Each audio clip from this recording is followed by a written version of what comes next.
যাইতেছি। কেন এখন চলে যাবে মানে?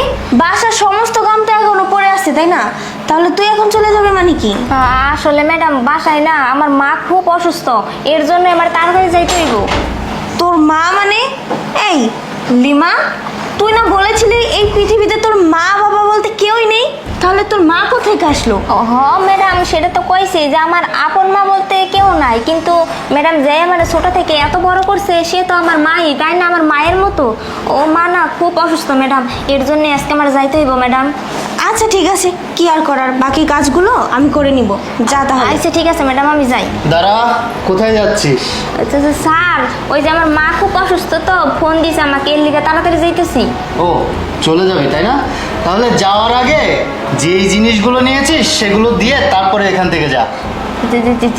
জিনিস মানে স্যার আমি তো কিছু বুঝতেছি না, কি এর জিনিসের কথা কইতাছেন? ইমরান, কি হয়েছে, কি বলছো? জিনিস মানে? তিশা, তুমি একটু তোমার পায়ে, তোমার গলায়, তোমার হাতে একটু খেয়াল করে দেখো তো। কি কি কি কি ব্যাপার? স্যার, ম্যাডামের গলায় পায়ে এগুলা কি করতেছেন? আমি তো কিছুই বুঝতেছি না, এলে আপনারা দেখেন, আমি যাই। চুপ কর তুই। শোন, আমি সব কিছুই জানি।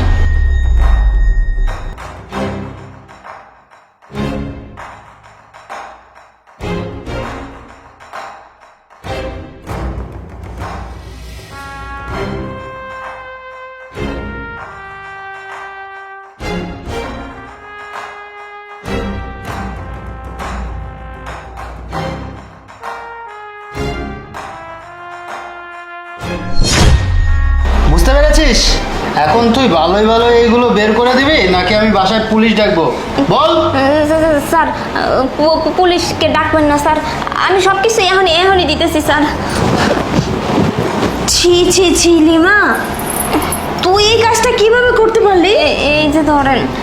আরে তোকে তো কখনো আমি কাজের মেয়ে হিসেবে দেখিনি রে, তোকে তো আমার বোনের মতো জেনেছিলাম, আর তুই কিনা আমার কলেজে আঘাত দিয়েছিস। আচ্ছা, তোর যদি এতই টাকা পয়সা স্বর্ণ অলংকার লাগতো তাহলে আমাকে বলতে পারতি, এইভাবে আমার হাতে পায়ের গলা থেকে হাত পা টিপা নাম করে এইভাবে চুরি করছিস। সি সি সি।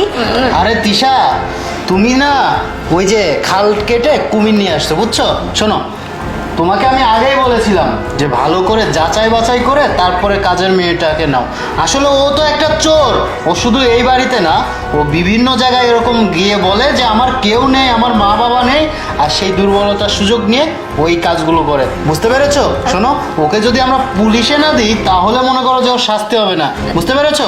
স্যার ম্যাডাম প্লিজ দয়া করে আমার পুলিশে দিবেন না ম্যাডাম, এবারের মতো মাফ করে দেন ম্যাডাম, আর জীবনও এরকম ভুল করবো। ঠিক আছে, তুই এখনই এই বাড়ি থেকে বের হয়ে যাবি, তবে মনে রাখিস তুই আজকের পর থেকে এই বাড়ির আশপাশে যদি তোকে আমি দেখি তাহলে কিন্তু সত্যি পুলিশে ধরিয়ে দেবো। যা, বেরো বলছি। দেখেছো ইমরান, আল্লাহ আমাদেরকে কত বড় একটা বাঁচিয়ে দিল। তুমি যদি আজকে এই জিনিসটা না দেখতে তাহলে হয়তো আমার এই জিনিসগুলো ফিরে পেতাম না। হ্যাঁ, ঘুমটা হঠাৎ করে ভেঙে গিয়েছিল বলে তো সব কিছু দেখতে পেয়েছি। আচ্ছা যাই হোক, সামনে রেখো আর চলো।